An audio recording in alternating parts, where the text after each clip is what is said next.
Stand by. The program will begin soon. When I see an American flag, I immediately look at that I'm like, that person's probably a bigot. That person's probably a homophobe. That person's probably a racist if they're just flying American flags out everywhere. Hold up.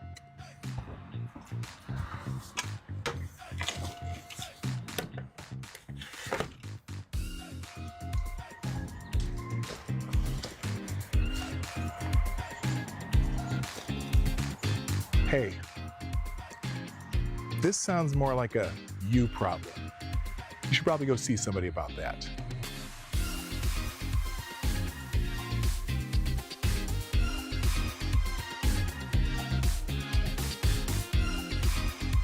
We got over $5 million per year from the American taxpayers, being given no bid contracts from Maine Governor Janet Mills, and is building a military in Somalia. He has been funneling money back to Somalia to build a military in Somalia.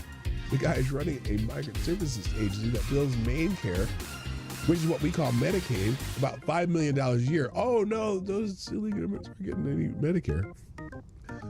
And then he said he raised money in the U.S. to buy weapons, munitions, and supplies for a paramilitary force he had hoped to lead as the president of Jubaland. Yes, that's a real state in Somalia. And to be clear, in Somalia, he's running to be the warlord of Jubaland. Elections in Jubaland aren't exactly like elections in America. It's whoever has the most guns is able to certify the election. So he needed to buy a paramilitary organization and paramilitary support in order to win the election.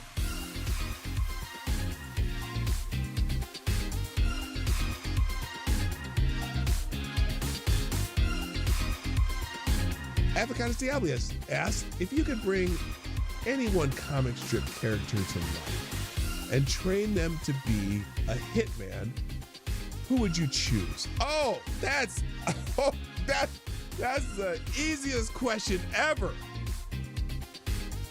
Calvin.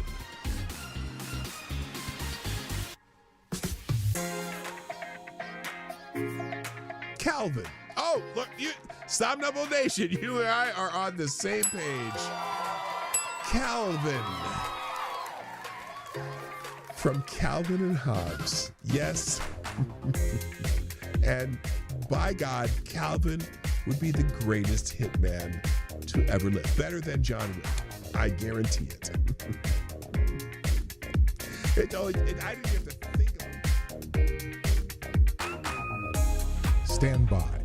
The program will begin soon. Yes, it's true. The Obama administration deported over 3 million people, and the Biden administration, over 4 million people. But they didn't need troops. They didn't need military in the streets to do it. Tell me why. Put it in the chat. Tell me why you think that's that. Because when Obama and Biden were in office, there were no riots in the streets of Los Angeles, even though 80% of the deportations were also expedited with no hearing. But you didn't give a shit then. Now that Trump's in office, you suddenly give a shit. Hope that helps.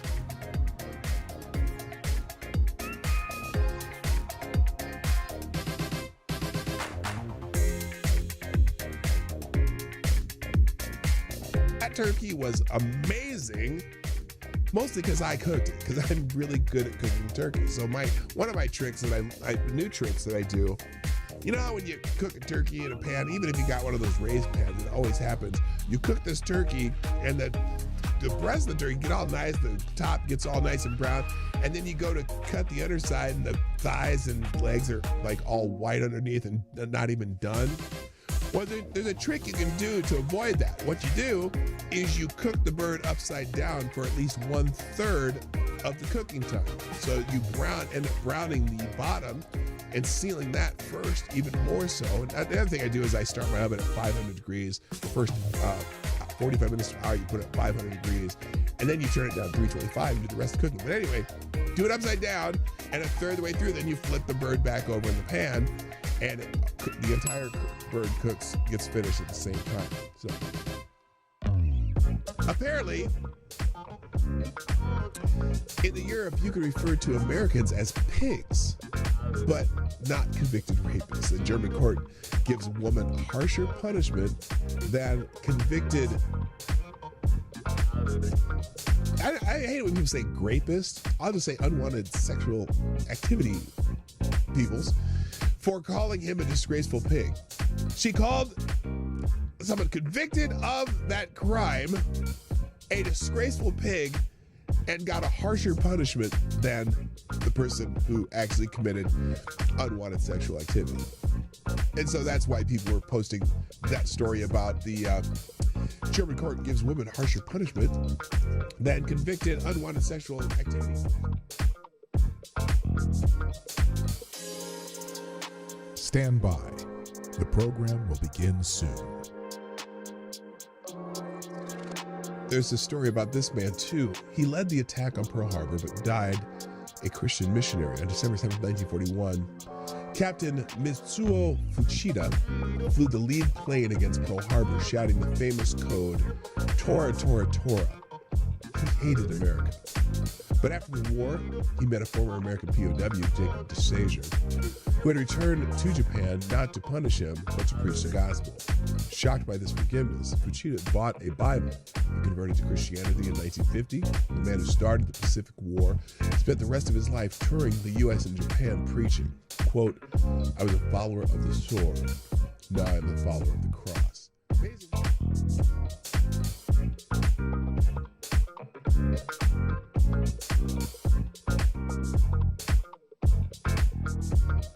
Nearly 5 years after pipe bombs were discovered outside the headquarters of the Democratic National Committee and the Republican National Committee in Washington, D.C., a suspect has been arrested in the case.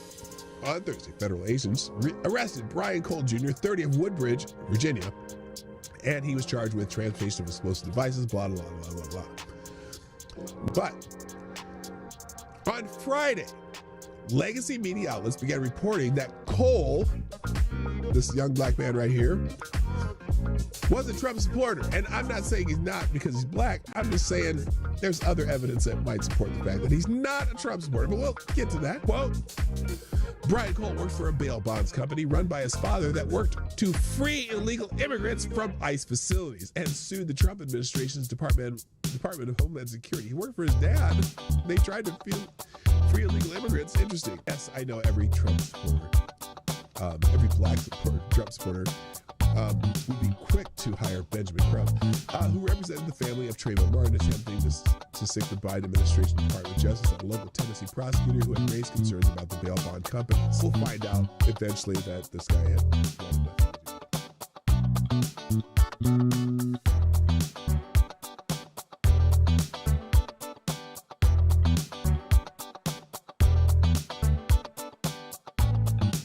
Additionally, if you open this up to ice fishing, while on the surface it sounds good, then what happens next year? Does someone come back and say, I want an ice shanty on Hudson Springs Park for X amount of time?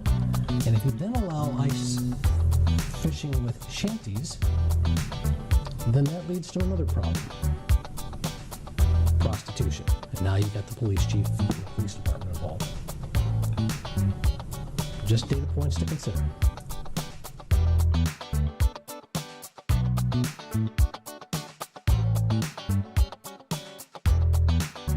It is Happy Bill of Rights Day on December 15, 1791. The Commonwealth of Virginia ratified the Bill of Rights, the first 10 amendments to the U.S. Constitution.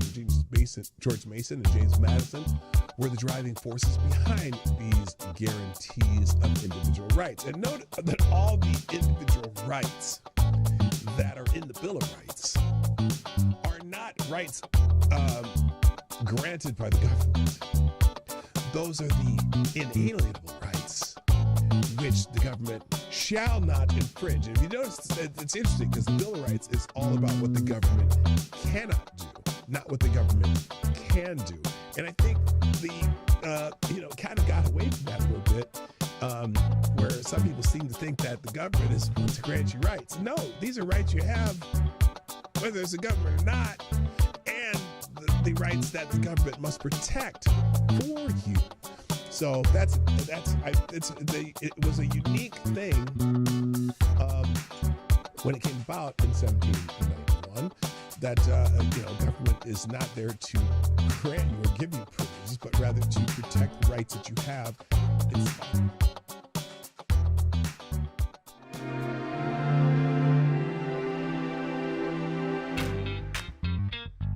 Ladies and gentlemen, coming to you live from the Lucky Dog studio in a hidden location somewhere in the upper Midwest of the United States of America, it's a brother making his own way but with all the wrong opinions. Welcome to the Morning Night Live with your host, the one and only Dawg Knight. Hey, we're back. Happy Monday. And good morning, everybody. Welcome to the Morning Night Live. I'm your host, Marty, also known as Dawg Knight on the internet. And welcome back to the Dawg Knight Channel, where, I guess there was a football game yesterday, and I didn't watch it. I didn't watch either halftime. So here's what I did. Lady Boomer and I did. On Saturday, we found out that one of our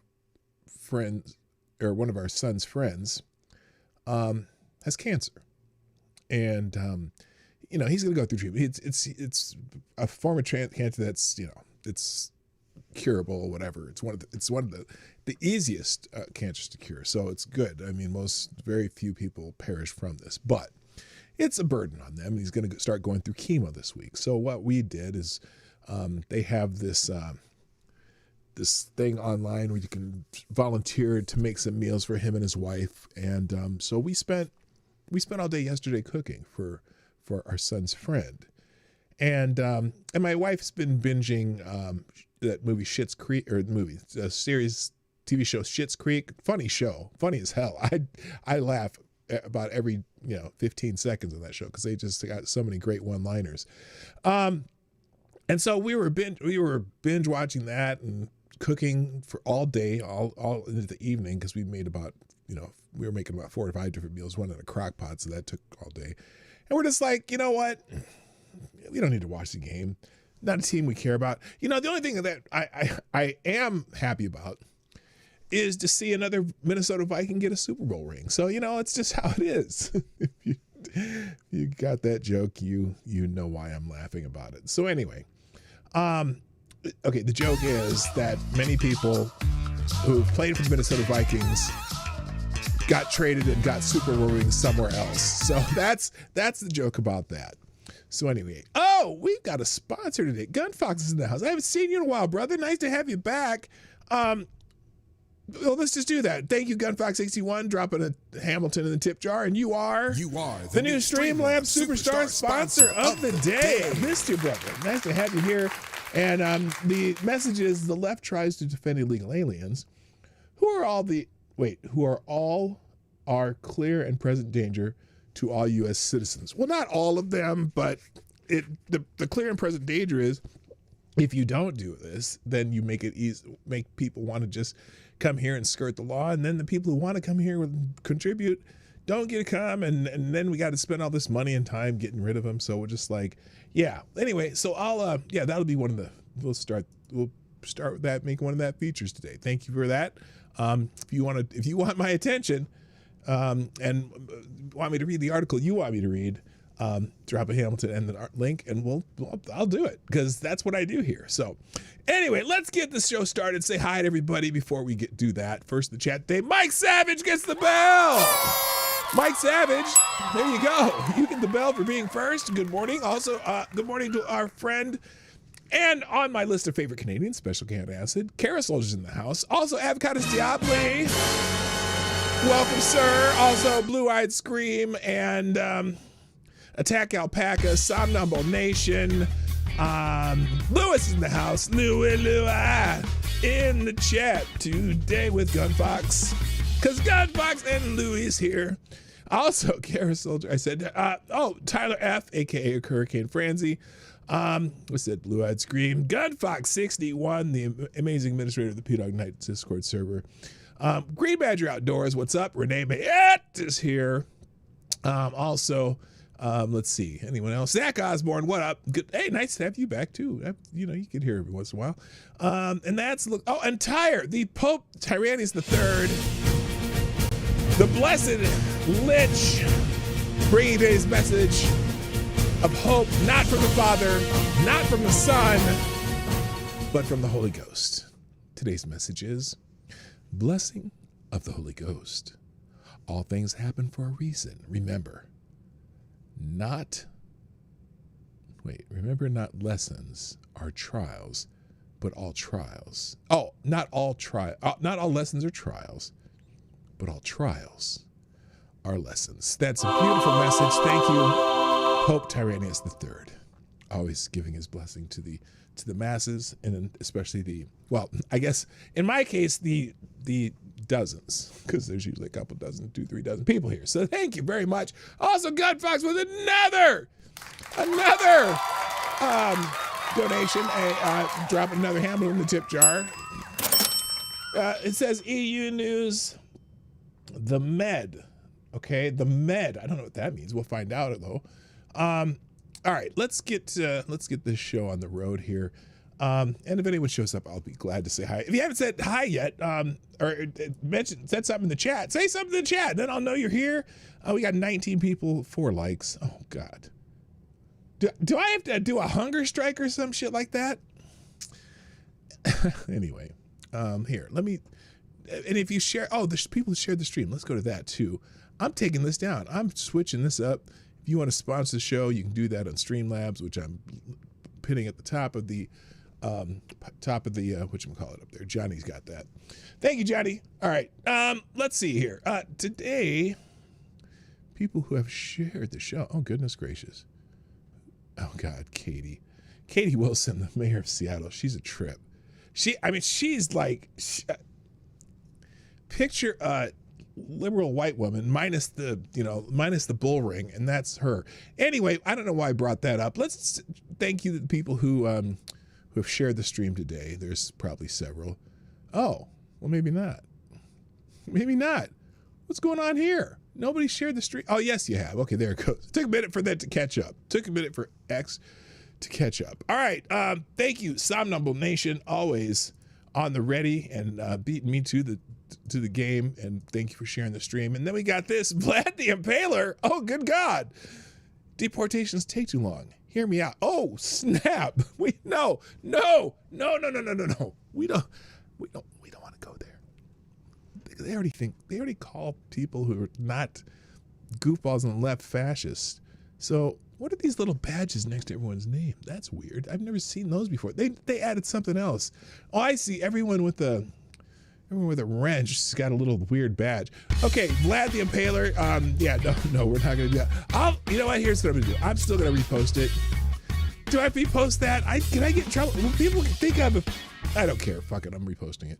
Also, thank you. No. Oh, people are replying to that. Green Badger Outdoors with some military hardware. Shooting the hell out of something there.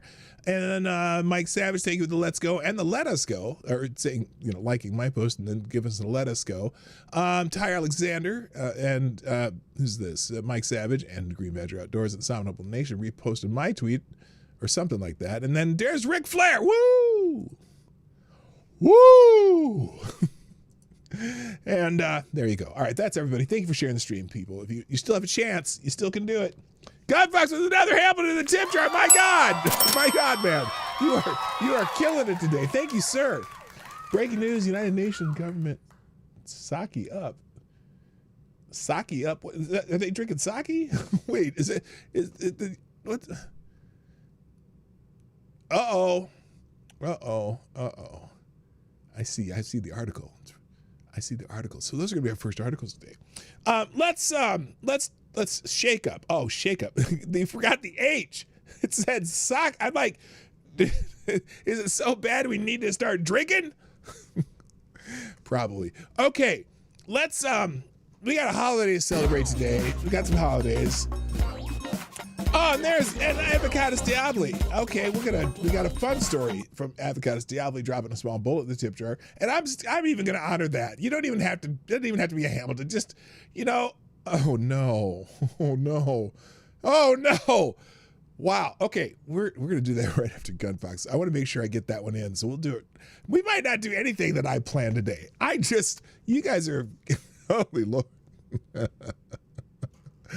All right, we got to celebrate the holidays though. Today is a very special day, and I was gonna do a poll for this one, but I don't think I'm going to. I'll just have you tell me in the chat. By the way, did someone else just show up? I thought I saw another Abby. I didn't. Okay, today's a very special day. It is National Pizza Day. Yeah, let's National Pizza Day, and let's be excited for pizza. Let's see. Oh, National Pizza Day celebrates cheesy favorite worldwide. This is a worldwide holiday. Fun holiday honors pizza roots in 18th century Naples. The fun holiday honors pizza roots. Oh, in 18th century Naples, where topped flatbreads first charmed eaters and now sparks deals, recipes, and toppings debates. In India, Domino's runs a contest for a monthly free pizza prizes via witty replies. South Africa's Roman's Pizza gives away vouchers for comments on why pizza deserves a day. U.S. chains like Pizza Hut, 7-Eleven, and Grubhub. 7-Eleven? Ew! 7-Eleven? That's a pizza. That's not a pizza. Anyway. And Grubhub offers specials such as buy one, get one deals and discounts while users post favorites from pepperoni to veggie pies. Now, if you're going to put a convenience store that has pizza, you should have Casey's General Store. They have great pizza. But anyway, so here's my question for you in the chat. 7-Eleven is better than Pizza Hut at least. Well, you might be right there. Although, isn't Pizza Hut kind of dying? I mean, anyone seen a Pizza Hut open anywhere near you in this planet? There are no Pizza Huts left in Minnesota as far as I know. Now there is Pizza Ranch. Have you ever gone to a Pizza Ranch? They're kind of like a buffet pizza place. And then, we have one Pizzeria Uno, which is a Chicago-style pizza. My favorite here in Minnesota, either Carboni's, they have really good thin crust pizza, or what's the other one? Pizza Man. Pizza Man's a good one here in Minnesota. Hi, Maddie. Okay, so, but here's my question for you. So here, oh, look at that. That looks awesome. See, now I love a really good thin crust, like brick oven style, like, what's this? There's a name for this pizza right here. That looks good. That looks delicious. There's a name for that. I can't remember. Anyway, Little Caesars. We have a Little Caesars, just one in Baltimore. Yeah, Little Caesars is kind of desperation pizza. Like, you're late night and you need a slice like right now, or just a pizza right now. It's cheap. So I didn't want to know. Let me ask you though. Here's my question about pizza. So, and they make it in front of you. Yes, they do. Margarita, thank you. I couldn't think of the name of that. Didn't that look awesome? That looks beautiful. So my question was, pizzas, okay? And I know some of you aren't in the United States, but you'll understand the question. Tuscany, Chicago's deep dish, New York style, Detroit, or like pan pizzas, I guess. Domino's just opened here. Oh God. Now let me talk about Domino's for a second. So when I was in college, Domino's was the desperation pizza because they would deliver pretty much until 2 a.m. near Drake University where I went to school. But there was also a place called Paul Revere's Pizza, and they actually had better pizza that would deliver late night. But a lot of people would order Domino's because they didn't know any better. All right, they just didn't know any better. But back in the day, Domino's was like, so you'd get the box with the Domino's pizza on it, and if you took all the toppings on a Domino's pizza and you slid them off the crust just back into the box and then cut a circle around those toppings, it would taste the same, okay? Because they were just awful. They were just like cheap ass, terrible pizza that the crust tasted like cardboard. So you didn't need the crust. They could just have made it right on top of the cardboard and it'd taste just the same. Now, Domino's actually has improved significantly over the years. Because I remember someone ordered a Domino's pizza. I'm like, oh God, who the hell orders Domino's? And I got a slice of the pizza, and it was actually decent. It wasn't great pizza, but it was decent pizza. And they got the 2 for $5. You know, you buy more than one, you get them for $5.99 each. And they weren't terrible. It used to be just disgusting. So I don't know who was it that they said there's Special K answer. If you got Domino's now, it's probably safe. It's not going to be great pizza, but it'll be decent. But I personally, I love just a good thin crust New York style pizza. That's great. I actually like Chicago deep dish too, with the sauce on the top, and they put the stuff, everything in the crust and stuff. I like those. I like Detroit style, which I don't understand the difference between Detroit style and Chicago style. Other than Detroit, they're square. Don't get it. But I like a simple thin crust pizza, and my favorite toppings are sausage. Well, Lady Boomer and I always get sausage, pepperoni, onion, and green olives. That's our go-to pizza. So anyway, happy National Pizza Day. Other holidays going on today. It's Chocolate Day too. Oh my gosh. It's pizza and chocolate day. Holy shit. I'm in heaven. Chocolate Day, National Pizza Day, Pizza Pie Day. Now wait a minute. National Poop Day? What? Why are we embrace the humor and health implications on National Poop Day? A reminder, our digestive health could not be taken sitting down. That's funny. But also, you know what else about that? I suppose if you're having National Pizza and Chocolate Day, you eventually got to poop. So I guess that's appropriate. By the way, we were watching, so we're watching Schitt's Creek last night, which is, that's kind of appropriate, even though it's not spelled the same. And there was this ad for pull-ups. There's a new ad for pull-ups, okay? And, I'm a big kid now. The pull-ups, the little diapers that they can wear like underwear, and they're potty trained and whatnot. And in the ad for pull-ups, they had a little animated drop of pee and a little animated clump of poop talking to each other about the kid potty trained. I'm like, is that where we're at now? We're doing an ad for pull-ups and there's a little animated pee and poop in the ad? Has anyone else seen that ad? I thought it was, I didn't even catch it at first. And then the second time I saw the ad, I'm like, wait a minute. They have a little animated pee and poop. I'm like, honey, look at this. They got pee and poop in the ad for pull-ups. I'm just like, oh my God, that was so weird. It was so weird. Anyway, ham and pineapple New York style. That's your favorite? Okay, here's the question. Because look, I'm gonna be honest. Here, let's do a poll. Is pineapple ever acceptable on pizza? There we go. There's our poll for the day. Is pineapple ever acceptable on pizza? Now, I know my answer because, look, the first time I had, it was, I don't remember where we were. And it was in college. So, 1,000 years ago. We had, the first time I had a Hawaiian pizza with the Canadian bacon and pineapple, I'm like, hey, this is okay. It's okay. Now it's not like something I'd order a lot, but if someone had a pizza and they ordered a pineapple Canadian bacon pizza, and that's for you guys in Canada, that's just like ham in circles. I don't know what they call it, Canadian bacon. It was all right, So there's our poll. Pineapple on pizza, yes or no? Is it ever acceptable on pizza? All right. Also, it's Read in the Bathtub Day. National Clean Out Your Computer Day. That's a good one. Oatmeal Monday. I'd never heard of that. National Owen Day. If you're owing somebody some money. Oh, no. Owen the name. Never mind. If your name is Owen, hey, happy Owen Day.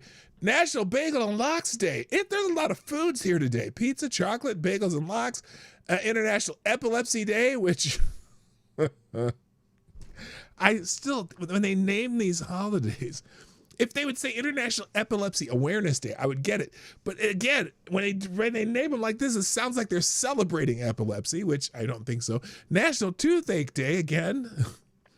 Hello, Ghost Wolf Pro, by the way. National Develop Alternative Vices Day. So if you're smoking, start drinking. If you're drinking, try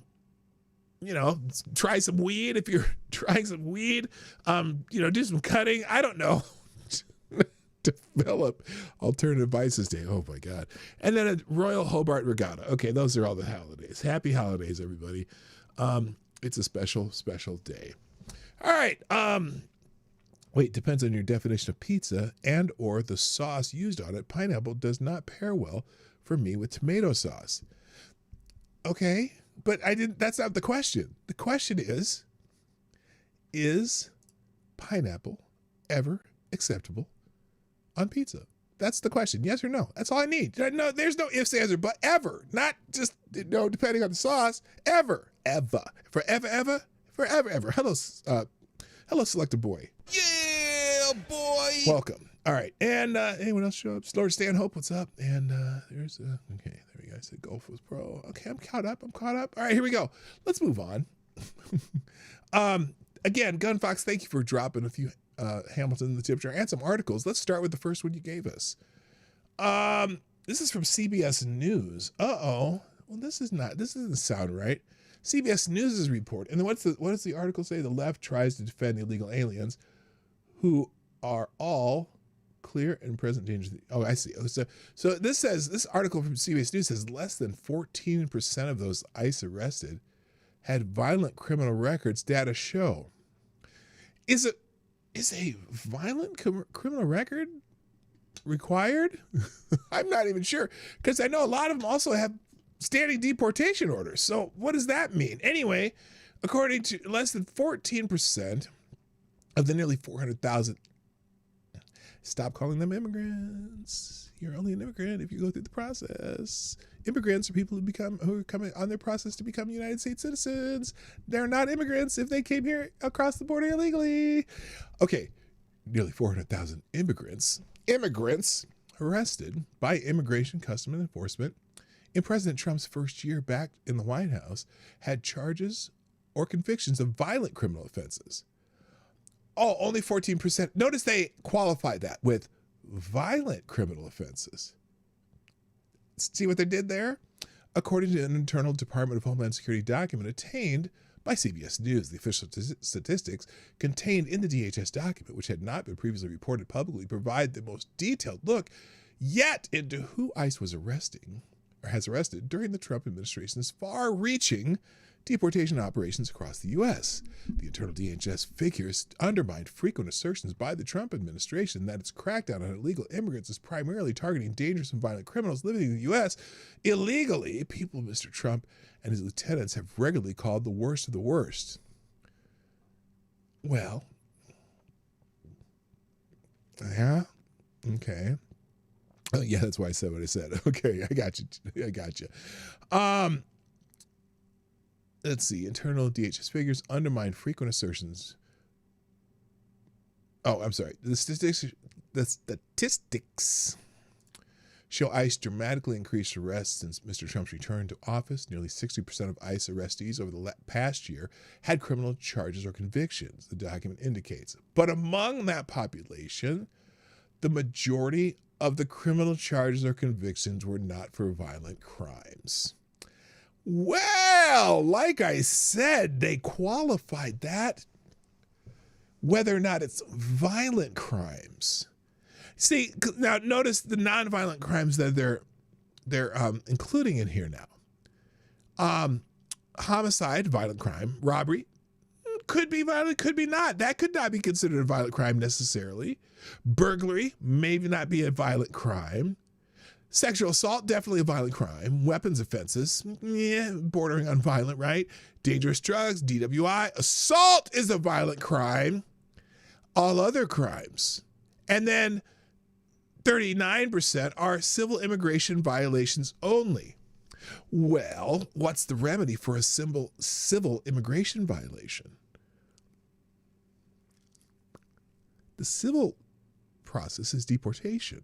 That's a civil penalty. It's not even considered a punishment, just being sent back to your own country. Whereas the criminal punishment means you go to a judge and you go to a judge and you can be fined. You could be put in jail.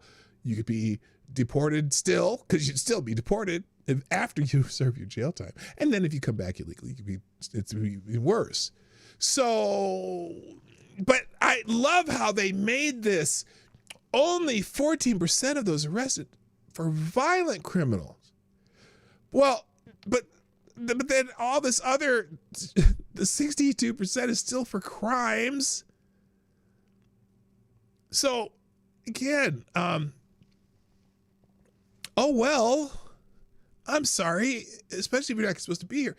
So it says that nearly 40% of those arrested by ICE in Mr. Trump's first year back in office did not have any criminal record at all, and were only accused of civil immigration offenses, such as living in the U.S. illegally,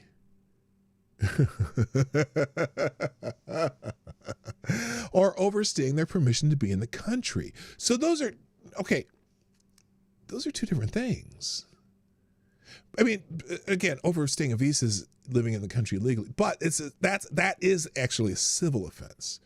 Overstaying a visa, or, you know, if you came here illegally and you overstayed your welcome or whatever, your visa expired, that's a civil offense. And again, that goes to a immigration court, and you can be deported, which is not it legally is not a penalty. That's just, they're sending you back home.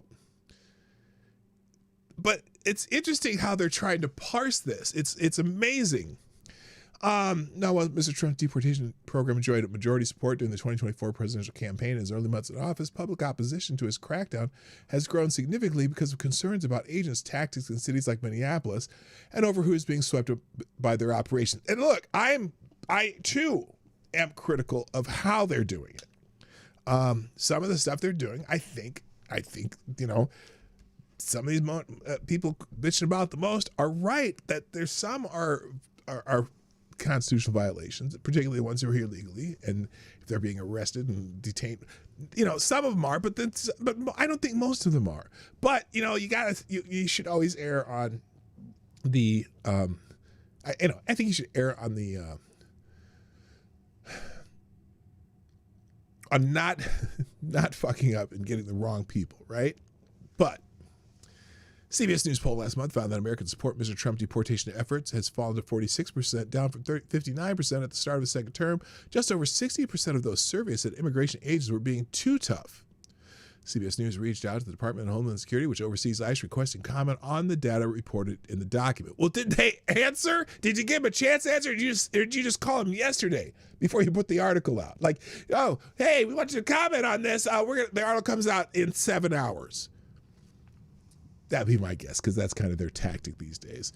Let's see. The DHS document obtained by CBS News indicates ICE made roughly 393,000 arrests between January 21st, 2025, Mr. Trump's first full day back in power, and January 31st of this year. ICE classified around 229,000 of those arrests as criminal aliens because they had criminal charges or convictions. About 153,000 of the arrests are categorized as other administrative arrests or detentions of immigrants lacking any criminal record. Look, if you have a standing deportation order, you're fair game. If you, and then there's other parts, but whatever. So anyway, so notice how CBS is parsing this out. Now, and again, I'm not a fan of a lot of the taxes they're using. In fact, I think some are gonna have problems down the line. And it's kind of, some of it's such overkill in some ways. Like if they're doing literal, like just random traffic stops of people, I think that's wrong. I think that's definitely a violation of what they're supposed to be doing. And there should be something, you know, something about that. I'm shocked that the Supreme Court went for that, but whatever.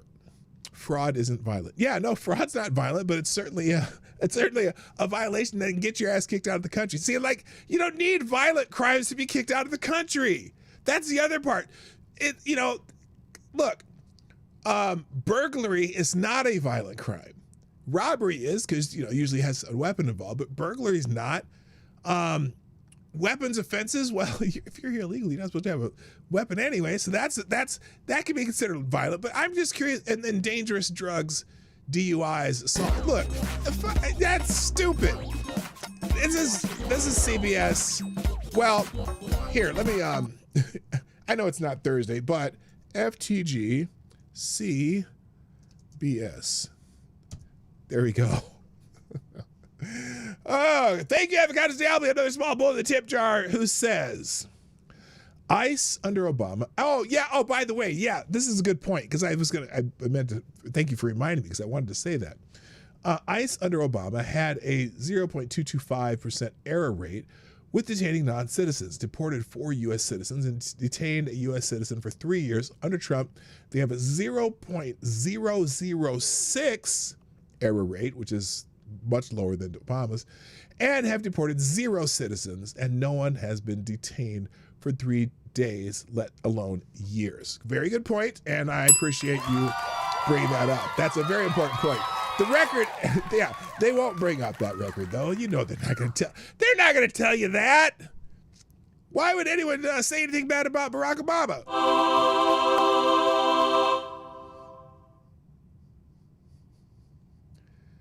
I thought they stopped doing that. Why, Johnny? Why does that happen when I say Barack Obama?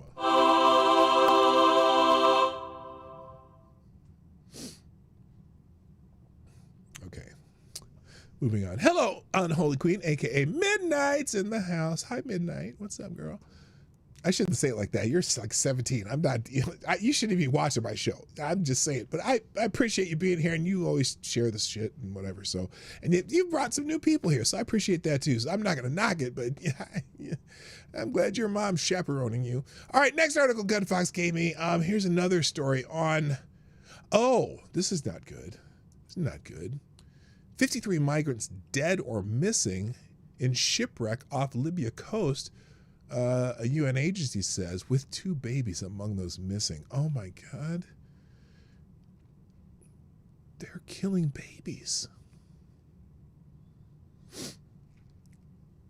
The United Nations Migration Agency, I didn't know they had one of those, said, what did they say? That on Monday that 53 people were dead or missing after a boat capsized in the Mediterranean Sea off the Libyan coast. Only 2 survivors were rescued. That's sad. The International Organization for Migration said that. Wait a minute. Are they just track migration or they facilitate? I'm just curious. Said that the boat overturned Friday north of Zurawa, a city in the northwest coast of Libya that is about 180 miles from the Italian island of Lampedusa, which many migrants attempted to reach by boat from the African coastline. So that's how they get into Italy, is by going out of an island that's run by Italy. Only 2 Nigerian women were rescued during the search and rescue operation by Libyan authorities. Oh, did they come from Libya? Holy crap. The IOM said in a statement, adding that one of the survivors said she lost her husband and the other said she lost her 2 babies in the tragedy. God.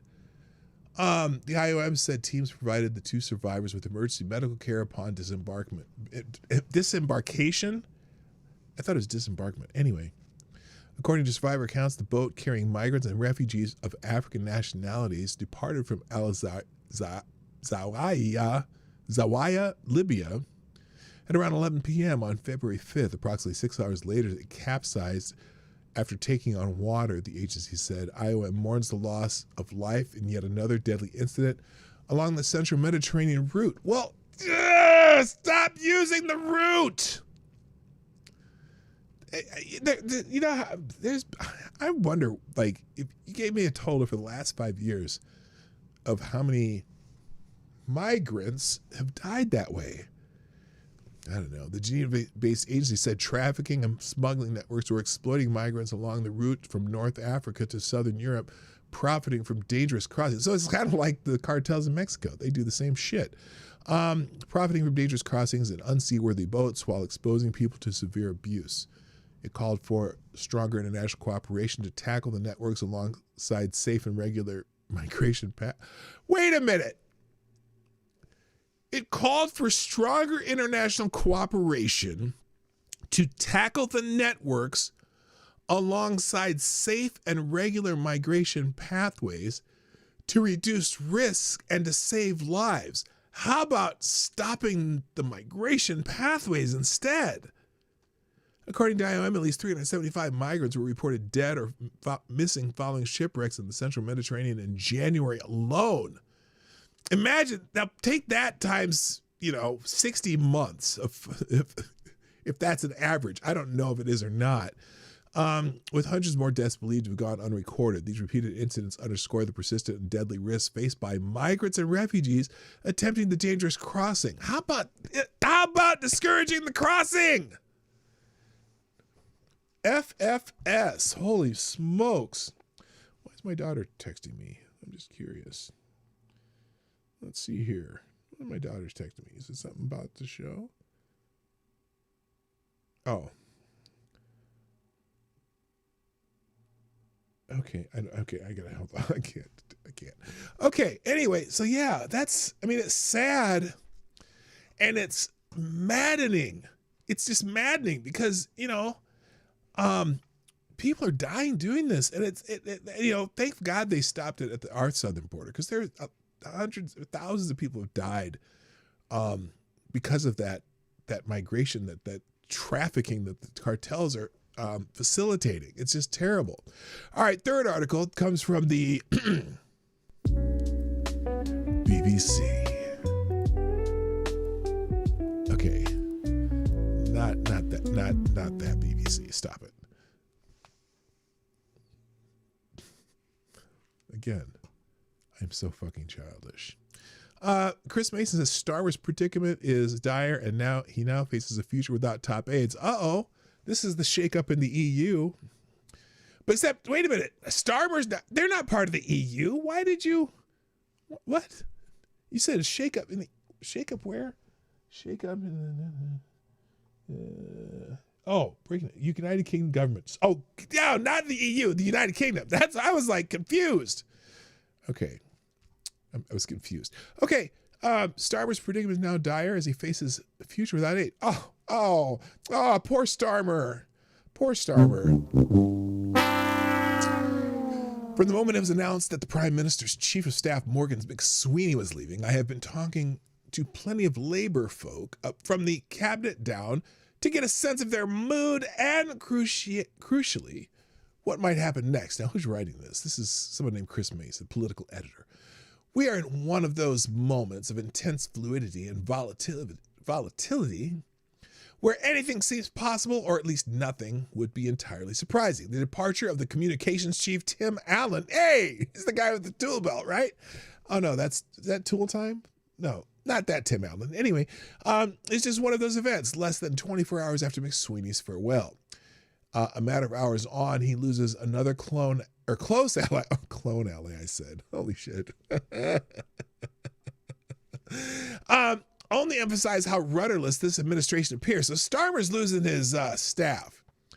Who is to blame for this mess the government finds itself in varies depending on who you ask. Just how angry people are varies too. But one thing that doesn't is the pretty much universal acceptance that Sir Keir Starmer's predicament is dire and he confronts immense peril. I feel so bad for him. Your life makes me sad. Those who have spoken to him over the weekend describe a man acutely aware of the situation he's in. He remains boiling with anger at what he calls the lies from Lord Mandelson that he fell for. And he is angry with himself for the gravity of misjudgment he made in appointing the peer as ambassador to the United States. He hates the idea that he's let people down, and that cuts very deep. He knows he's made a very big mistake. One senior figure tells me he now approaches the week ahead in the unprecedented position.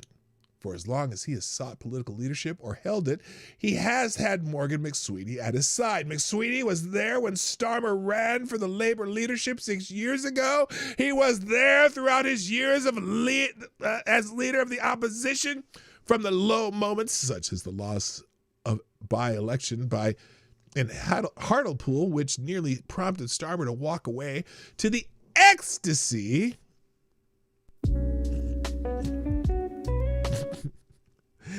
of a landslide general election victory in the summer of 2024. And then from there into Downing Street and into government.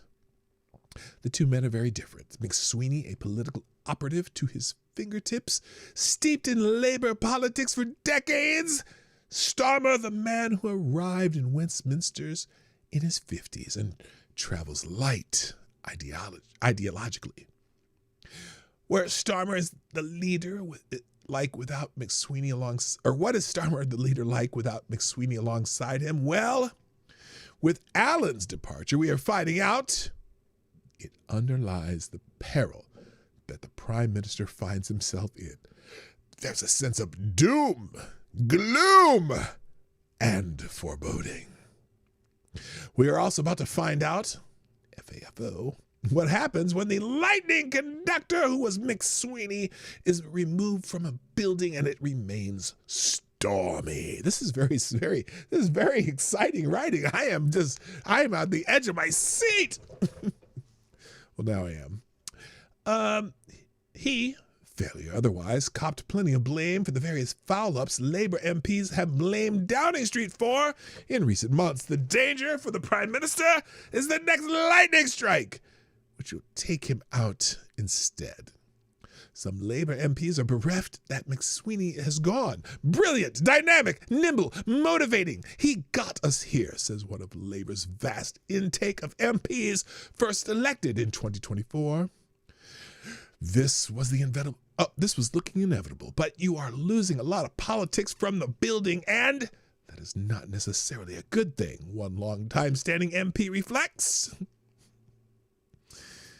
Others argue that for all his successes in making Labour electable again, McSweeney was also in the room when the mistakes were happening repeatedly in government. Expect variations of this disagreement to play out in the coming days. But the key question now are all about the Prime Minister, rather than his now former Chief of Staff. So Starmer's having trouble because he doesn't know how to do this shit, and he had McSweeney to guide the rudder, even though the mistakes happened under McSweeney. Is anyone following this? I was a little confused, but I kind of figured it out. Okay. Now, but the key questions now are all about the Prime Minister rather than his now former Chief of Staff. The language from the Prime Minister's allies and his critics within the party, and some are both, is remarkably similar. So too is the tone, demeanor, and mood of many I speak to, an unmaskable sense of gloom. This is one of his last rolls of the dice, one senior figure tells me. Oh, supportive, excuse me. He'll have to go out there and pretty quickly, like never before, set out what he's all about and what he wants to do. It's all about Donald Trump as far as in this. It's Donald Trump. They can all they have to do is blame it on Donald Trump, and then everyone over there would be like all happy and shit. I don't know. Or not all happy. It's easier. Then they can just point fingers. We are expecting the Prime Minister to address the weekly private meeting of the Parliamentary Labour Party on Monday evening. As things stand, he is not expected to appear in front of the cameras, but that may change. Remember, it's the PLP who are his most important electorate right now. A Prime Minister who cannot command the authority of their parliamentary party, as Starmer was unable to do last week, doesn't last long in office. Just ask Liz Truss, it was this that did for her in the end. What? It was this that did for her in the end. That was a terrible sentence. Hello, Annalyn. What's up? So yeah, anyway, so it goes on and on. Starmer's in trouble within his own party. And, it's all because McSweeney's gone, which I wasn't following that, but now I know. And now you know too. All right. Reading is heard. Yes. Reading is heard. Heard. All right. Now Now this is a little more charming story that you might be able to follow a little easier. Thank you, Advocatus Diabli, for this one. And I just I'm concerned. I'm concerned whether or not I should even read this one. But you dropped some money in the tip jar, and I'm just a whore. So, oh, wait, before I do this, we got our final results on the pizza question. Is pineapple ever acceptable on pizza? 78% said yes, and only 22% no. I'm very proud of you guys, because honestly, it's okay once or twice in a lifetime to have some pineapple on the pizza, and it's not a terrible thing, even with tomato sauce. I'm sorry, you can, with a little Canadian bacon, the pineapple, and lots of cheese. It's delicious. So there you go. Heathens. Now do mine includes death by dogs. Yes, I'm doing this one next. That's why this one's frightening. And like I said, I might not even get to my own shit today here, because pee and poop emojis. Okay, drag queen died after encounter with stranger and dog, as CCTV shows final moments. Oh, glorious. This is frightening. Kyle, what's up? Nice to see you, Kyle. Welcome back. This happened in Pontypridd, Wales.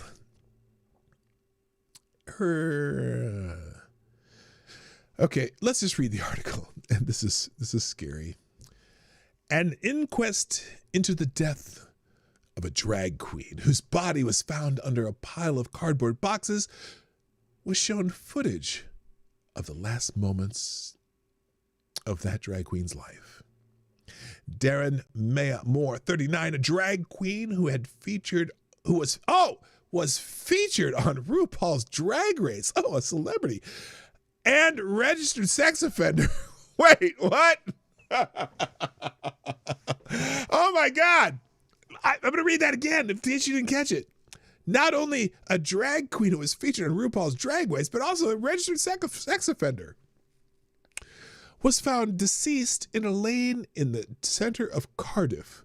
Maya Moore, that's the last name, who performed under the name Crystal Couture or CC Quinn, had last been decked out in full drag with a full face of makeup and a blonde wig, leaving the Pulse nightclub in the heart of Welsh City. So there's a Pulse nightclub in Welsh City, in Wales too. Or of the Welsh City, I'm sorry, not Welsh City. Oh, good Lord, look at those fake Hooters. Anyway, the inquest has heard the married drag queen too. There you go. Had sexual encounters with other men that night before meeting a man with a dog in the early hours of the morning in the street. Oh, God. And proceeded to have sex with both. Oh, God, no. Your life makes me sad.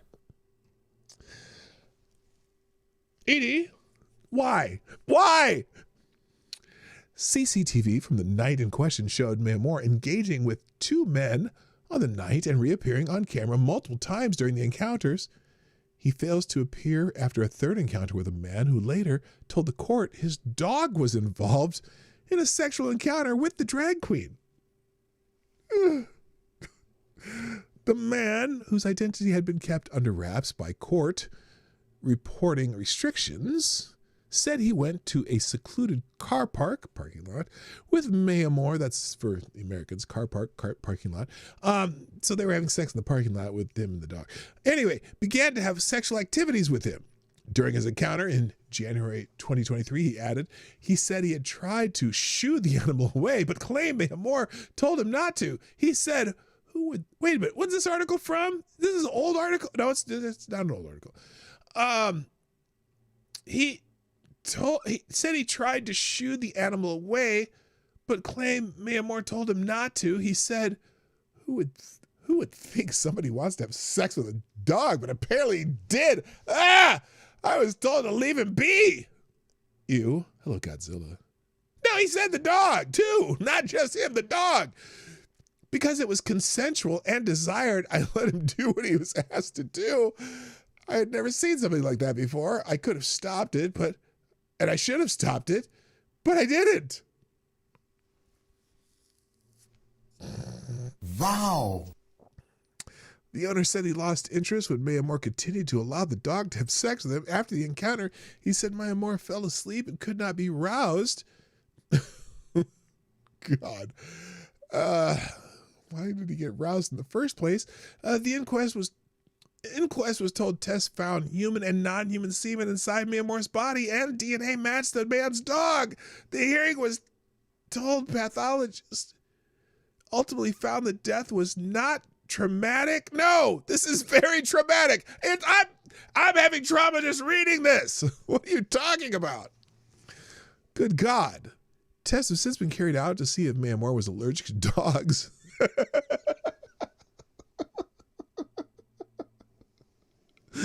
Oh my God. With coroner David Reagan saying the pathologist had theorized that drag queen's sudden death may have arisen from the dog semen. Oh my God. Death by dog semen. What is that? Oh God. I can't think of a worse way to die. Oh. He said pathologists made a suggestion that there might be some pathological relation with sudden death potentially arising from the dog semen. Detective Superintendent Paul Rakes replied, I think it's accepted. Darren did have a sensitivity. Wait a minute. I can't even read this. I'm just disgusted.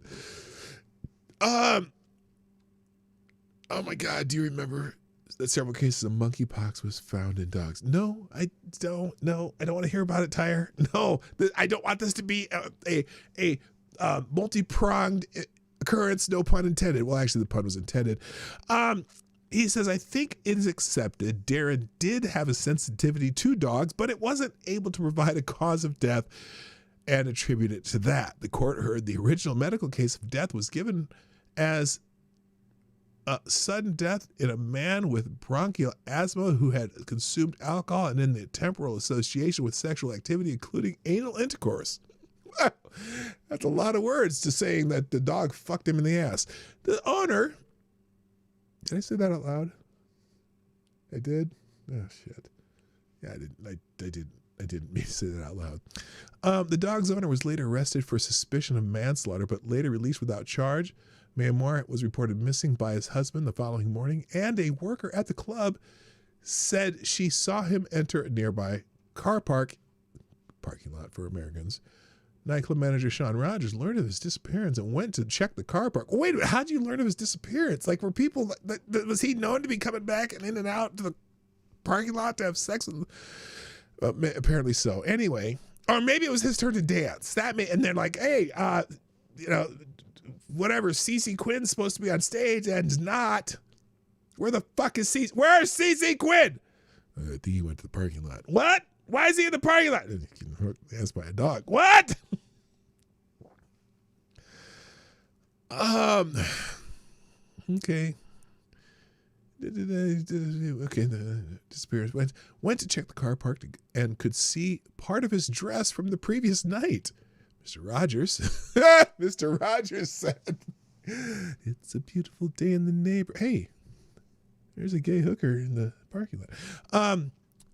He said when he got out of his car and found Maya Moore's body covered with flattened out cardboard boxes, which had definitely been placed on top of him. See, now there's foul play. Why was he under cardboard boxes?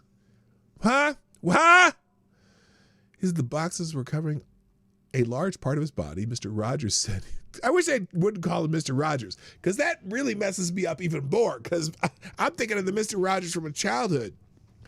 Mr. Rogers said, he tried to rouse them, his friends, but when he got no response, he ran back to his car to phone the emergency services. Do you know what 911 is? He performed CPR until the paramedics took over. Well, that was too late. How can you perform CPR and someone who's been there for a while? He's done.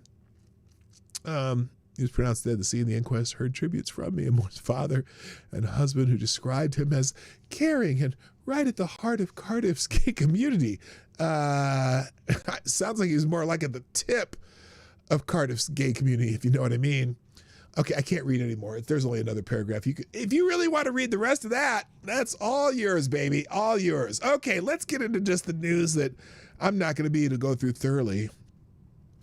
We need police dogs to interrogate the pooch. Right. Wait, you go to heaven and you meet your ancestors and they are asking how you died and you say, death by dog semen, and you are banished from their halls and disowned posthumously. Yeah, kind of. All right. Let's get to the news that I wanted to talk about.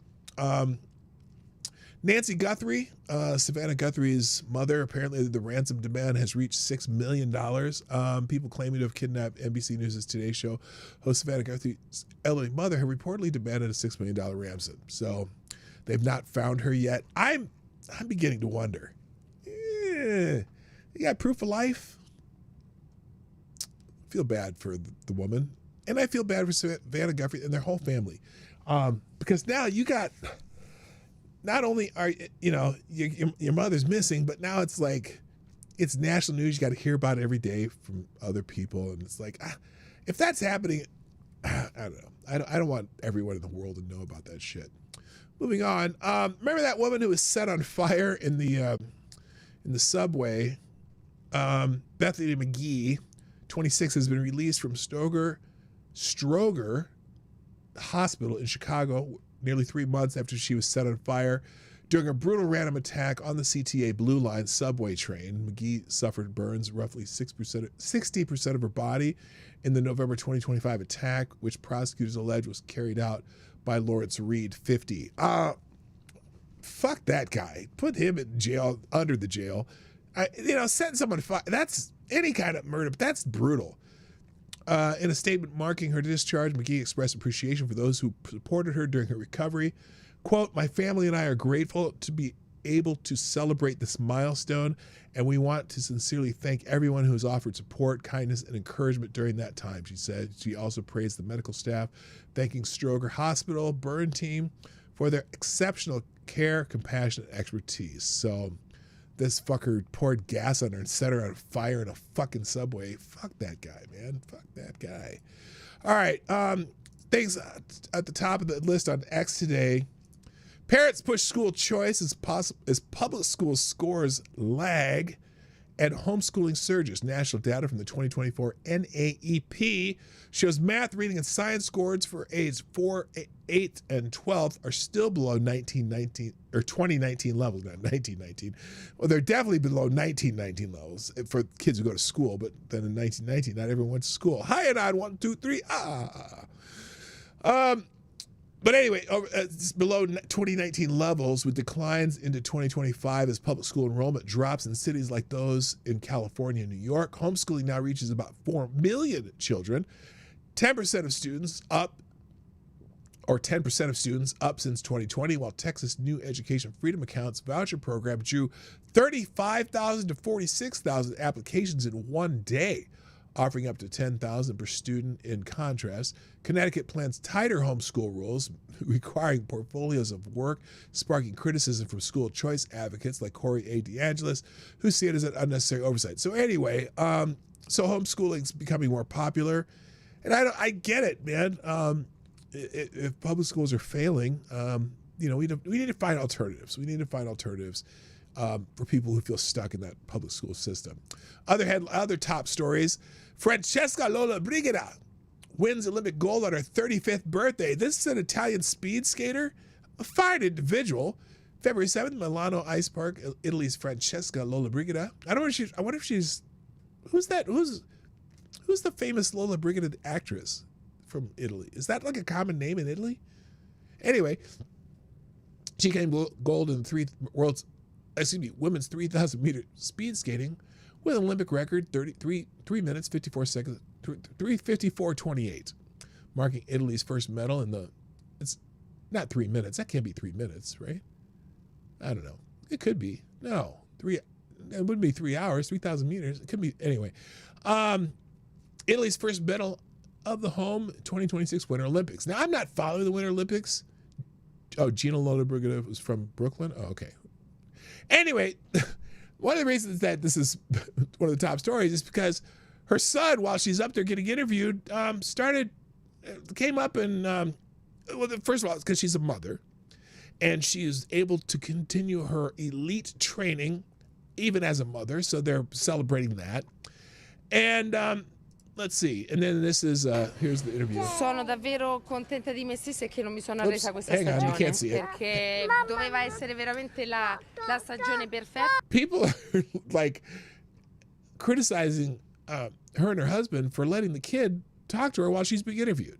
That's what they're, so the kids up here. Sono contenta di me stessa e che non mi sono arresa questa stagione. Perché doveva essere veramente la stagione perfetta, ma non lo è stato perché... Aspetta un attimo, amore. Non lo è stato perché la virosi è una cosa che non ti aspetti, mi è capitata e volevo veramente smettere cioè volevo non presentarmi qua. Ma mio marito e la mia famiglia mi sono stati vicino e mi hanno detto di non smettere. What did she say? Oh, you know what? You can just look at it later. It's all closed caption. But yeah, it's about her husband and them being there for her. Well, some people are criticizing her husband because he wasn't taking care of the kid while she's taking her to this interview. She said, the message I want to show is I didn't choose between family, being a mom, and being a speed skater, according to the New York Times. I stopped competing right after my medals, a silver and bronze in Beijing. I was really on top of the world, you know. I was brave, so I'm really proud of myself. So yeah, good for her, man. That's cool. Oh, this is the other. That's Gina Lollobrigida, but is she related? Yeah. Oh, the speed skater Francesca Lollobrigida is the great niece of the famed Italian actress Gina Lollobrigida. And she wasn't born in Brooklyn, was she? The two met during Gina's lifetime. So good. Yeah, Gina Lollobrigida was a fine individual also. So anyway, you kind of see a family resemblance there too. So that's a big story. Next, Minneapolis ICE protests escalate with sex toy throwing and now some arrests.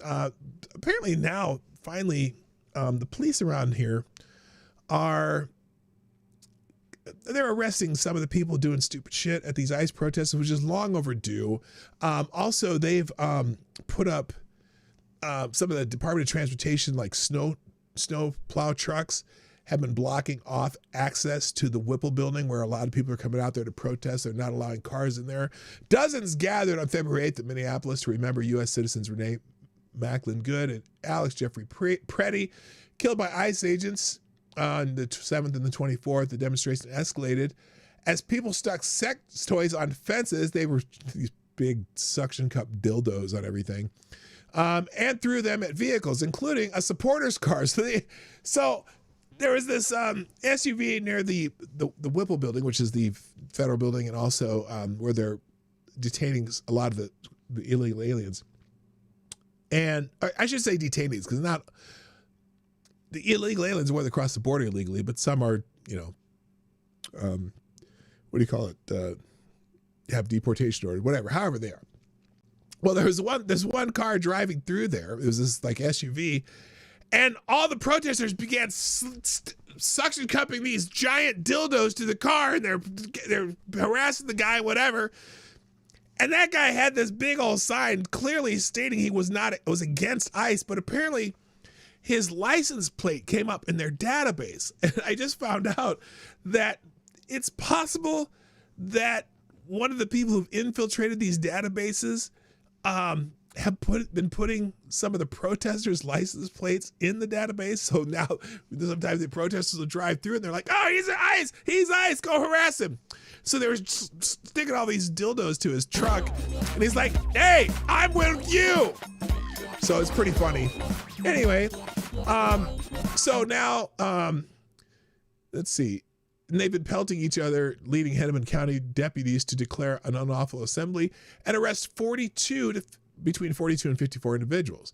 Tensions traced back to ICE operations in the sanctuary city, including brutal arrest of Alberto Castaneda Mondragon, who suffered severe head injuries that a judge later ruled unlawful. In response, DHS Secretary Kristi Noem ordered body cameras for Minneapolis ICE and the CBP officers, sparking a debate over transparent blah, blah, blah. So, let's see. It's really important. A Mexican immigrant whose skull was broken during his arrest by immigration officers last month in Minnesota says the beating was unprovoked. A judge ruled his arrest was unlawful. That's who they're talking about. Also, Democrats are flipping out over Trump ordering body cameras for ICE and border agents, something they demanded. Now they're crying about mass surveillance of protesters and begging for restrictions on the footage. Classic Dem hypocrisy. Push for cams to hold agents accountable, then panic when it might expose their chaos mobs. Trump's team is delivering transparency on their terms. No more games. The left wanted it. Now they've got it. Toyota. I just added that myself. And again, ICE agents are caught on camera threatening to violently assault a U.S. citizen for exercising their First Amendment rights in Columbia Heights, Minnesota. They were too close to their vehicle. Look, you can film, you can take video of them. Just stay the fuck away from them, though. I think that's what their problem is. They're following vehicles a little closely. So a lot of people are talking about that. Moving on, the NFL is trending. I wonder why. Okay, we have Super Bowl champions. Congratulations to Super Bowl champion Sam Darnold, former Minnesota Viking. Finally, a Minnesota Viking got a Super Bowl ring. Actually, several Minnesota Vikings have gotten Super Bowl rings, just not with the Minnesota Vikings. A lot of people bringing up the national anthem from Whitney Houston. I don't know why.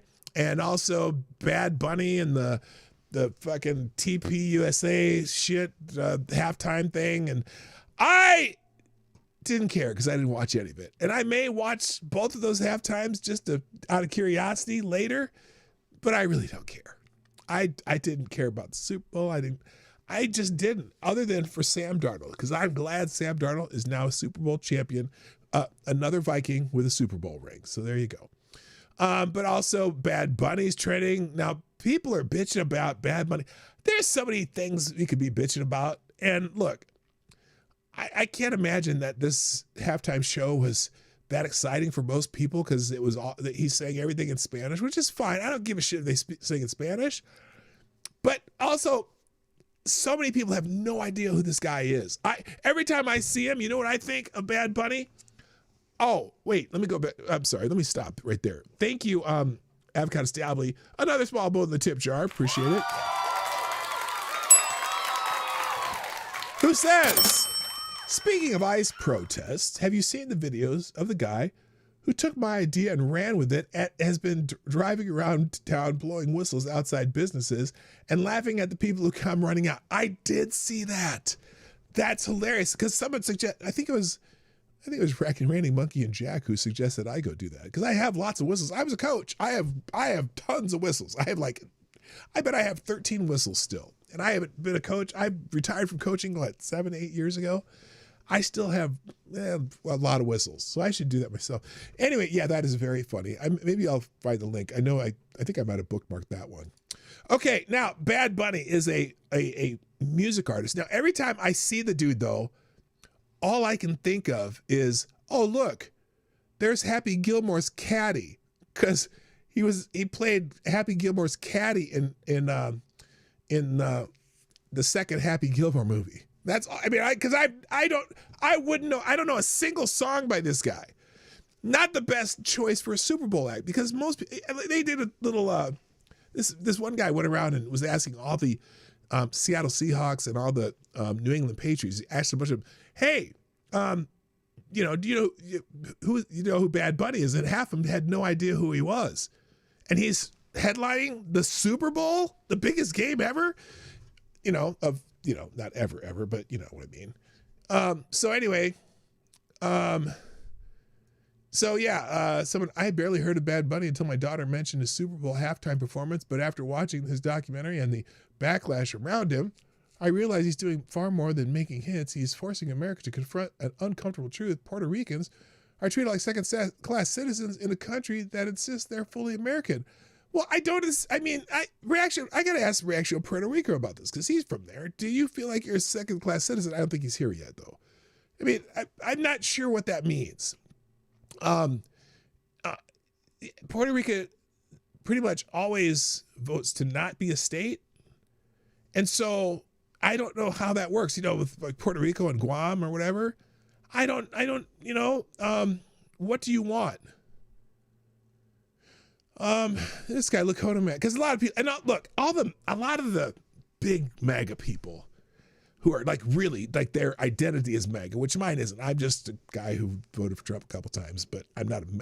I've never considered myself MAGA. I don't wear jerseys with other men's names on it.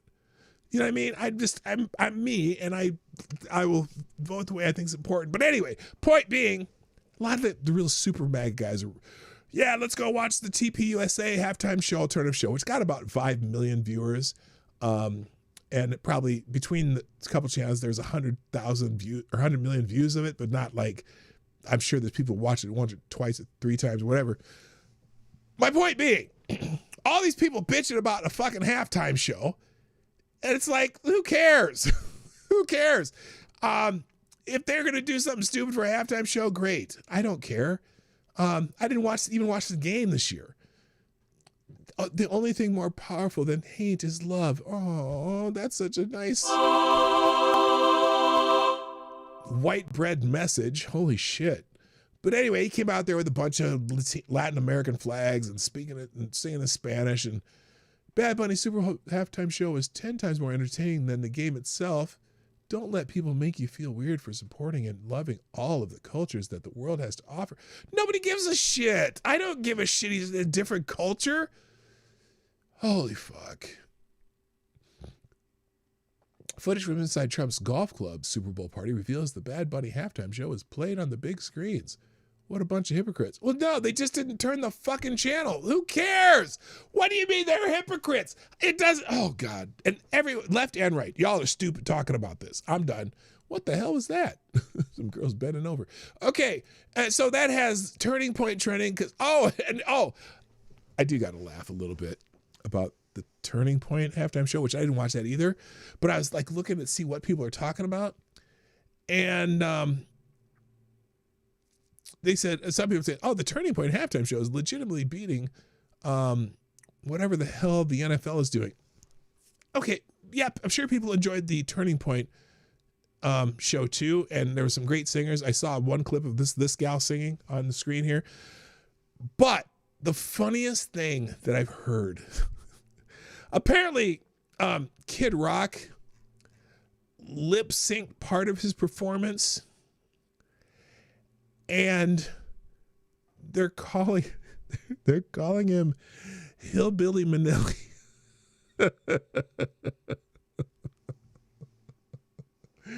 Which, I mean, I don't care who you are. That's funny. That's funny. I don't know if the record skipped, but here's the part that they had him that was on here. Now, the problem, well, let's see this.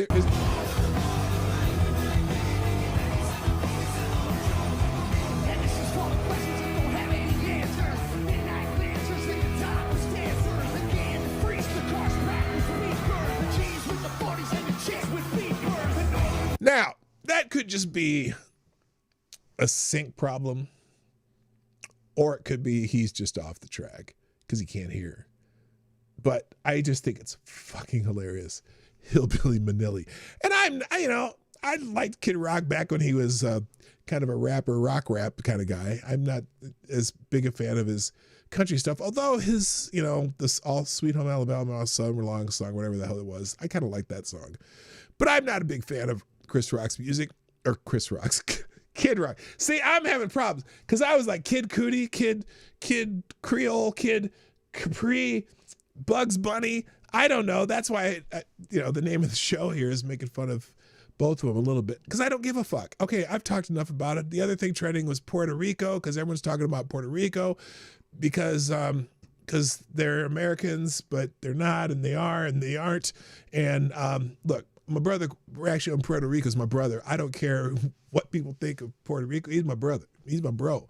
So, Puerto Rico is kind of American but somehow not, and whatever. Someday we'll work that out and they'll decide whether or not so one of these days there'll be enough people there saying, well, we want to be a state, and then the Democrats will all let it go because it'd be another Democratic senator for them. So that's the only reason that the Democrats are all gung-ho on it, but the Puerto Ricans are not. They're like, no, we want to be our own country, but with the benefits of being Americans too. Fine, whatever. Well, someday it'll be whatever. All right, enough. I'm done. All right, next. This is interesting. Slavery era compromise echoed in immigration census debate. So they were arguing about the census again. A post by Arthur McWaters claims sanctuary states count undocumented immigrants in the census to gain more House seats and electoral college votes, similar to how southern states counted enslaved people for representation under the 1787 3/5 compromise. Pew data showed 14 million unauthorized immigrants nationwide, with the top states including both blue sanctuary areas like California, 2.3 million, and red states like Texas, 2.1 million. That's because they mostly come in through Texas. While studies indicate the seat impact is small, the debate highlights tensions over whether policies prioritize power or compassion ahead of the 2030 census. So, yeah. So this guy says sanctuary states aren't defending illegal immigrants out of empathy. They're defending their congressional seats, allowing a permanent underclass. Well, you know, it's like, well, so they're comparing it. I'm going to move on. This is oh man, I'm going to put this in the end. Oh, I'm almost done anyway. Anyway, some other headline. Wait, what the hell? Oh, I must have moved. What did I do? Did I move that twice? What did I move over here? Oh, no, this is what I want to do next. Here we go. That's the one I'm going to move over. All right. And then finally, on the featured news on X today, Minnesota audit uncovers backdating and oversight failures in $426 million behavioral health grants. So this is, I don't know why this story is popping up now, but because I heard about this last month. On January 6, 2026 performance audit by the nonpartisan Office of the Legislative Auditor reviewed Minnesota's Department of Human Services Behavioral Health Administration, which handles $200 million yearly in grants for mental health and substance use services. Examiners found weak controls across 830 agreements worth $426 million from July 2022 to December 2024, including a $1 million paid before contracts were even signed, and $41,803 overpayments, a $296,000 unsupported costs, missing progress reports on 13 million grants, and unproven monitoring visits, some backdated by staff after auditors arrived. DHS Acting Commissioner Serene Gandhi called the lapses unacceptable, accepted most of the 13 recommendations, and pledged fixes like new training and blah, blah, blah, blah, blah. So Minnesota, this is the place where they were backdating records and passing them off as real. They lied. They cheated. They're scoundrels. And there's more to come. Trust me. When they get into the autism fraud and the transportation fraud that's going on, it's just, and someday they'll even come back to the daycares. Because, you know, like, for example, when Nick Shirley went to those daycares, and they're saying, well, so 2 of those daycares were closed, and the five of them were this and that, and blah, blah, blah, and they already did this. Of those daycares he went to, all but 2 was also got money from the Feeding Our Future scandal. So we already know that they were committing fraud, and yet those daycares were still running, you know, at least the ones they say were running. And the one they said that wasn't running had people coming in there for a day to look like they were running and then change their hours and whatever. But it's insane. It's insane. And so just more on this. Here it is. Breaking bombshell. Minnesota Auto Report just dropped. Confirms Tim Walz's Department of Human Services fabricated records and did not verify grant recipients trying to cover their tracks, enabling massive fraud. So you can go through that thread there. Headlines before I go, and then I want to show you one thread that I think you should go through because it's glorious. Someone's asking who's paying for the Minnesota mayhem. A lot of the protesting. Now, here's a like. Let me clarify something, because a lot of people say, "Oh, these are all paid protesters." Well, they're not all paid protesters. Okay, that's a myth. Okay, there are a lot of paid organizers of the protests, and now they're starting to look into where the money for some of the paid organization of the protests, not the protesters themselves, but the organizations, the signs, they get all these, if you have a bunch of printed signs all ready for the protesters, somebody's paying for that shit, right? So they're figuring out that, here's a key line. Anti-ICE protests in Minnesota may appear to be grassroots efforts organized by concerned citizens, but they're really funded with mega donor money, billionaires, some coming from China. China is asshole. While the violent protests were organized by a group called 50501, they've been backed by the militant Party for Socialism and Liberation and the People's Forum, two groups largely subsidized by American former tech mogul Neville Ray Singham. And who is Singham? He's a much invested current resident of Shanghai who shares office with the Chinese Communist Party linked media firm. So big article there. Big article there. And then here's the article that New York Post that coincides with that. So both those articles are the links. Thank you, Avocado Stalvey. Another ironic article. Okay, well, we'll open that up. Thanks for the juice and 23 cents, aka a small bullet. Also, in the in National Pulse, why is the DOJ downgrading felony charges against anti-ICE rioters? That's a good question. Just a synopsis. The U.S. Department of Justice has quietly downgraded the charges against almost half of the 16 anti-ICE agitators arrested for interfering with federal immigration enforcement actions in Minnesota from felonies to low-level misdemeanors. So it goes into that, which, why? Well, maybe, look, it may be they're not trying to not be like the Biden administration, which would keep felony charges on people who probably did commit low-level misdemeanors. But it's only half. They're still keeping felony charges on the other half. So maybe, you know what? Maybe it's because they have integrity. Or maybe it's just like they want charges that will stick. Could be one or the other. But it's the article's there. You can decide for yourself. Legal insurrection. CNN political analyst calls for, quote, fumigation, end quote, and, quote, surgically remove the cancer, end quote, of MAGA. And that's all. That's regarding the very heavy controversy over the Obama ape video. That was a shit show, and I don't have time to go into that. But let's see.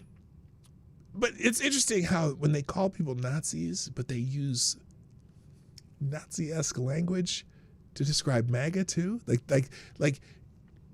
see. Where's the quote?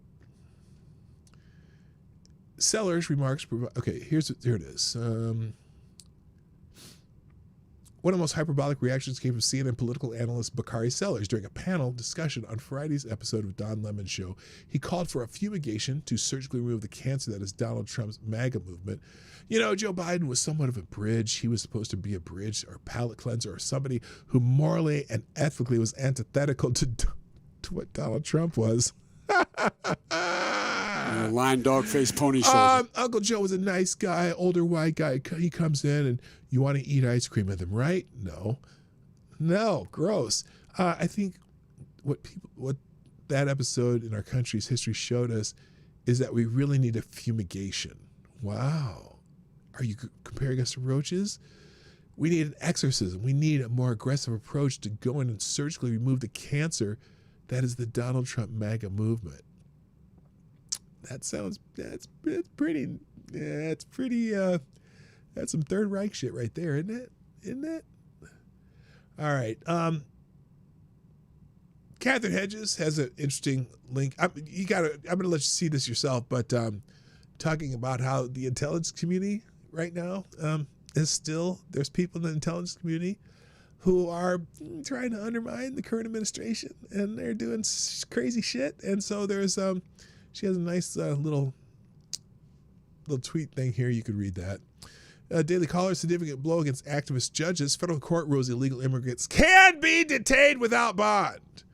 A Fifth Circuit Court of Appeals handed the Trump administration a major victory on Friday night, ruling that illegal immigrants can be detained without bond during deportation proceedings.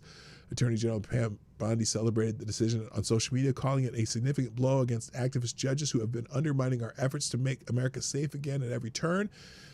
So there you go. There's a whole article about that. That's all there is to it. That's it. Simple.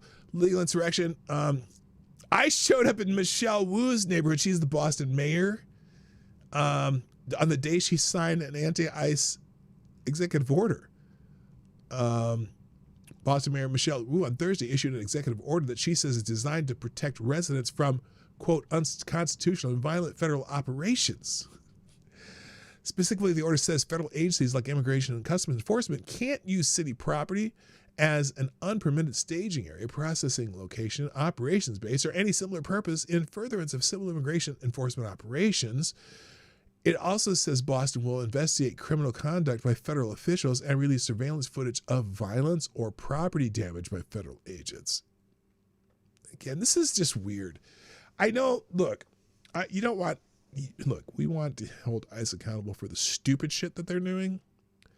But the idea that a mayor thinks that they can stop enforcement of federal immigration law is really strange. And so they claim they cannot be on city property, they can't stage on city property, whatever.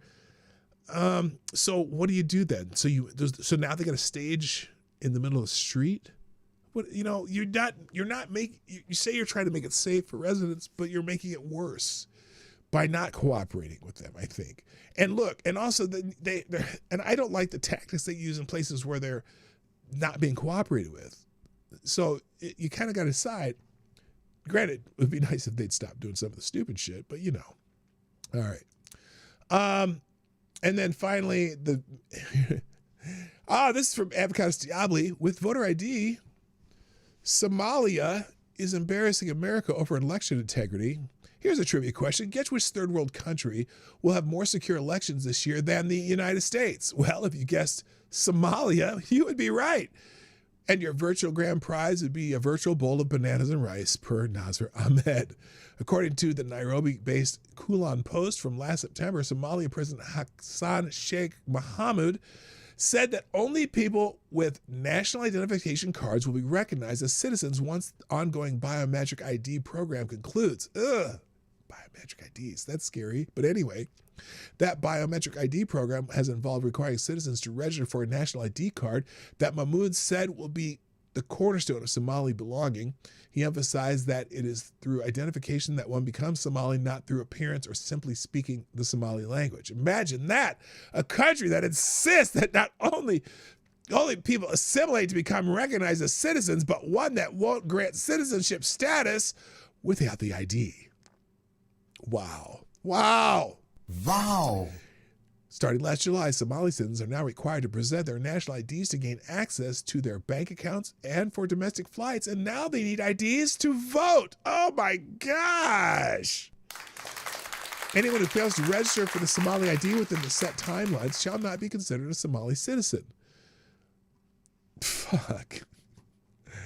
Yeah, you know what? The irony of it all. All right. The last thread I wanted to show you, and it'll be the last thing before the aggregator. There's a guy here, lots of words salad in Olympia. This is a translator, Democratic buzzword translator guide. And this is in Olympia, Washington, but I think this can be applied nationally for the most part, although there's certainly some probably regional quirks to Democratic buzzwords. So let's just start. We'll do some of these Democratic buzzwords, and then I'll leave the list here for you because there's a lot of them, and I don't have time to go through all of them. But these are pretty good. And also in the replies to this post, there are several added to the list. So let's just start with this. When a Democrat says inclusive, okay, inclusive, that's a lovely word that's used often by the left.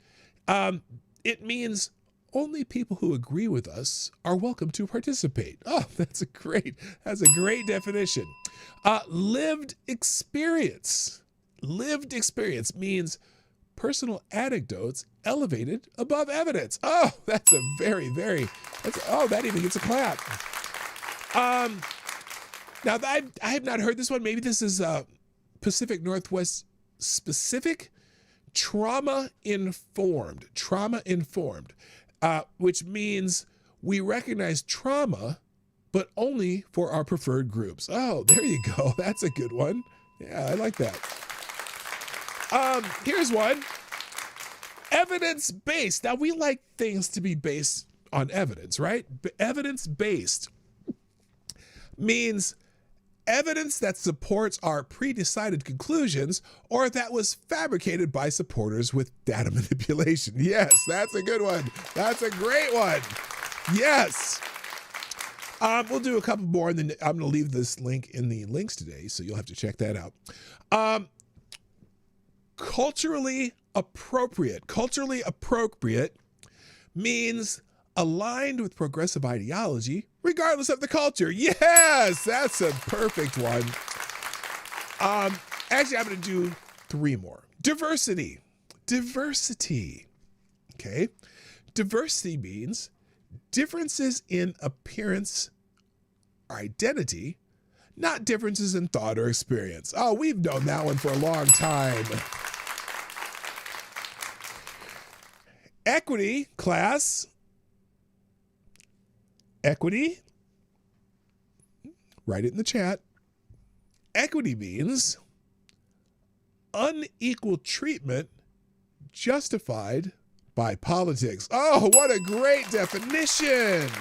That is perfect. And let's see, I'm going to skip down because you could, let's see. Here we go. This was my favorite one in the whole list. Settled science. Settled science means no further debate is allowed. Yes, that's the best one of the bunch, but there's a whole list of them. I mean, there's like 20 or 30 of these, and they're very good definitions. I highly encourage you to check it out. You know, that'll make your day. You'll get a good chuckle out of it. So, let's call it a day, guys. It is, I'll be back tomorrow. Did I have any other? Oh, Johnny Boomer. Okay. I was going to check to see if anybody, I already did. Okay. I'm having trouble talking. Sorry. I had a little brain fart there. I already did the poll, so I don't know why I was even thinking of that. But here, let's drop these links and get the hell out of Dodge. And hope you all have a great Monday for the rest of your day. If you have any questions for me, well, I don't know what to tell you because I'm not going to be here. Here's the links for today. I'll just drop links and that's it. I got to go. Oh, Miss Wildwolf, you are here. Hi, hon. Good to see you. All right. Y'all have a great day. Have a great Monday. I got to go. My name's PDawgKnight and I am out of here. Bye-bye. Love you.